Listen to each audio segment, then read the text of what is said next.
When the pandemic hit, I felt like I lost everything.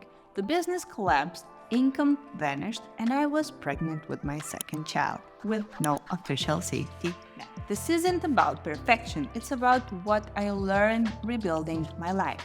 Here are 5 rules that helped me create not just financial stability, but a whole new relationship with money. Rule number 1. When everything collapses, you see what was missing.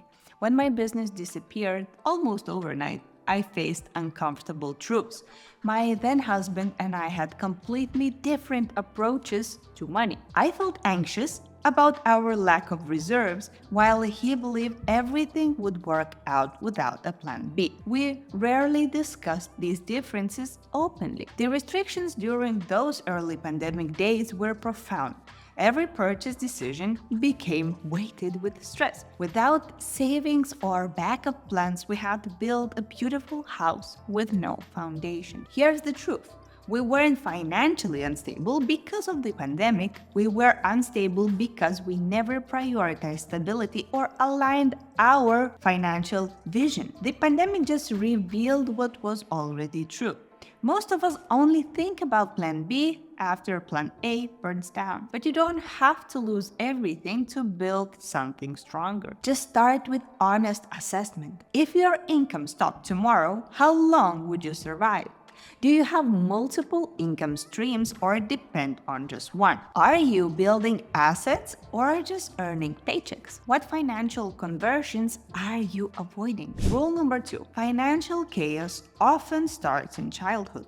Growing up, my family's finances were unpredictable. Some months we lived like royalty. Salmon dinners, Italian clothes, weekend trips, and then suddenly everything would shift. Like hushed arguments about bills, cold showers to save hot water. I never learned financial balance, only feast or famine. This pattern followed me into adulthood, spending freely when money came in and cutting everything to the bone when it was tight. Then came the perfect storm.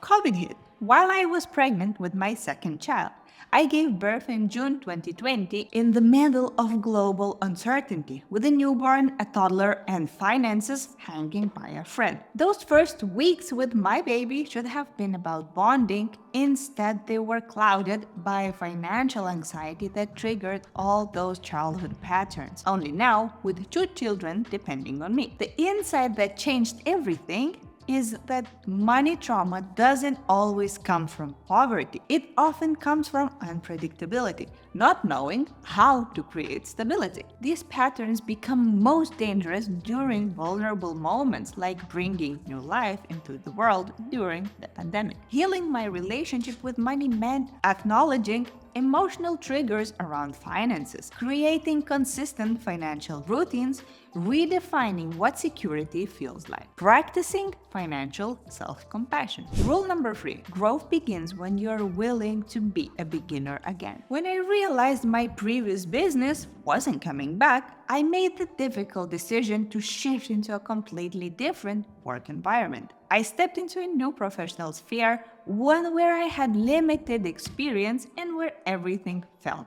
challenging. The transition was brutal. I joined a team where most people were top performers, confident, skilled professionals who seemed to navigate effortlessly through tasks that left me struggling. I constantly fell behind, inadequate, like I was always playing catch-up. Every day was a reminder of how much I didn't know.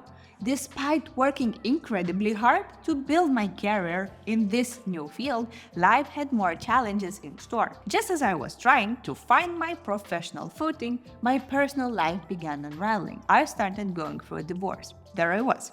Still, no financial reserves, no security, and now facing one of life's most destabilizing transitions. It was during this perfect storm of professional insecurity and personal upheaval that something unexpected happened. I received an offer for a completely different job. This wasn't just a lateral move, it represented an entirely new direction. My first instinct was resistance. Haven't I been through enough change? I thought. Do I really want to start over? The truth, I was exhausted. The thought of being a beginner yet again felt overwhelming. But something inside me told this opportunity was different. After careful consideration, I said yes, and that decision changed everything. In this new role, I found myself truly learning and growing for the first time in years. Yes, I was still asking basic questions. Yes, I still had moments of feeling behind. But something had shifted in me. I was no longer afraid of being a beginner. There's an immense power in embracing this beginner's mindset, especially after you've been knocked down multiple times. When life has humbled you, you develop a special kind of resilience. You realize that not knowing isn't a weakness, it's an opportunity. Within a year in this new position, I had absorbed skills I never thought I'd master, connected with people who saw potential in me, built a more stable financial foundation, and discovered strengths I didn't know I possessed. The key wasn't just accepting the job, it was accepting that continuous reinvention is part of a resilient life. It was understanding that sometimes the most growth happens precisely when you are willing to start fresh, even when it's your third or fourth fresh start. This is especially important for women going through major life transitions. Society often makes us feel by a certain age we should have everything figured out: our careers, our relationships, our finances. Admitting we're starting over can feel like admitting failure. But true strength isn't in maintaining a perfect facade. It's in the courage to say, this isn't working, so I'm building something new and I'm not afraid to learn as I go. Rule number 4, income grows when you think like an architect, not just a worker. For years, I approached my career like financial whack-a-mole. A client needed content, I'd write it. Someone wanted coaching, I offer sessions. I wasn't constantly building, but my income never reflected my effort. Many women fall into this trap. We become good at doing the work, but not at building systems that generate income consistently. During my rebuilding phase, I couldn't sustain that constant hustle anymore. I had kids to care for and zero margin for error. I needed strategy, and I asked myself 4 game-changing questions. First, what do I do that creates the most value with the least effort? What could I create once but sell multiple times? That's the second.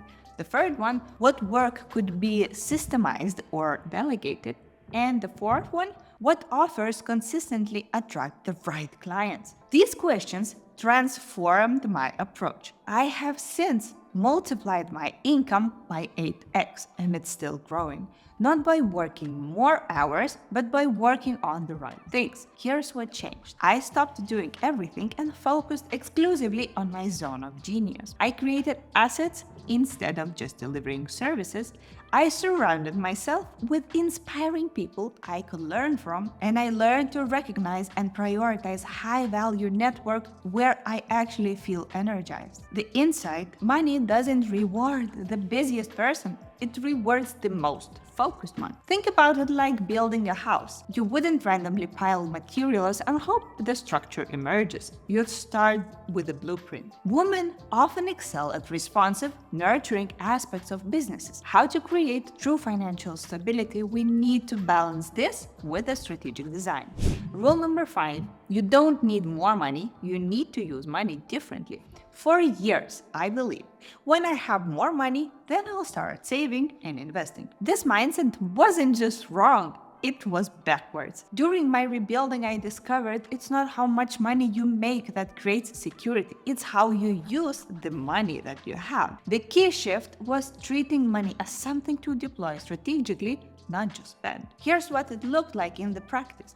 I started tracking every euro I spent and began intentional financial planning. I separated money into different accounts. At one point, I had 11 different ones. Later, of course, I simplified the system, but that initial complexity taught me so much about my money flow. I developed genuine confidence that I actually owned the money, which created a new sense of financial security. I started investing consistently and dropped the limiting belief that small amounts wouldn't make a difference. I committed to continuous financial learning, constantly expanding my knowledge. And the insight is that you don't need a lot to get started, but you do need to start before you have a lot. Financial stability isn't built through dramatic one-time decisions. It's built through consistent habits over time, regardless of your starting point. For years, whenever I felt undervalued, I'd buy something that made me feel temporarily valuable. Usually cosmetics or clothes. And these weren't planned purchases, but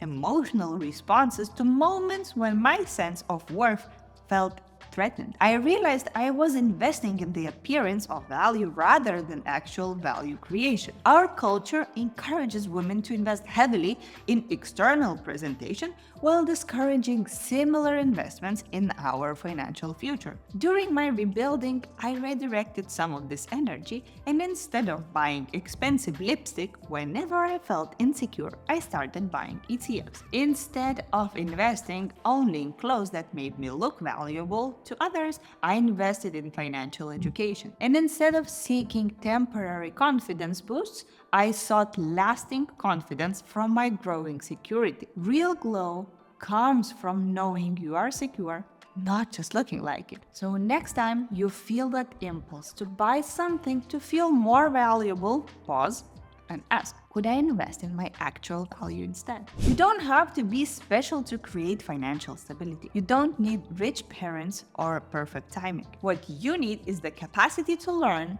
adapt, and make different choices today than yesterday. Financial rebuilding isn't about perfection, it's about progress.